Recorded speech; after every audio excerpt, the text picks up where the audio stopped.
అంటే తొందరగా ఇండస్ట్రీలోకి రావడానికి తహతహలాడాడు చాలా చిన్న ఏజ్ లోనే.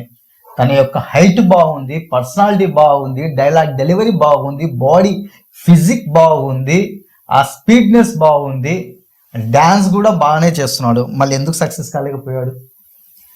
అవును కదా. చాలా చిన్న చిన్న హీరోస్, యూట్యూబర్ల నుంచి హీరోస్ అయిన వాళ్ళు సక్సెస్ అవుతున్న కాలం ఇది.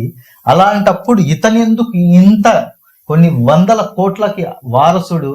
తర్వాత వాళ్ళ యొక్క ఫాదరే తాను ఓన్ గా ఇన్వెస్ట్ చేసి ప్రొడ్యూస్ చేసి సినిమాలు తీసినా కూడా okay, of course 1 or 2 movies flop కావడం, సక్సెస్ అండ్ ఫెయిల్యూర్ కామన్స్ గా ఉంటాయి. కానీ ఎక్కువ డిజాస్టర్ అంటే ప్రతి సినిమా డిజాస్టర్ అఫ్టర్ ఫ్లాప్ కావడం అనేది జరుగుతుంది. ఇతనికి ఈ నెంబర్స్ ఏ విధంగా ఫాలో అవుతున్నాయి, బ్యాడ్ నెంబర్స్ అనేది ఇక్కడ మనం చూద్దాం. నిన్నటి వరకు మీరు ఇది గుడ్ నెంబర్ అన్నారే, మళ్ళీ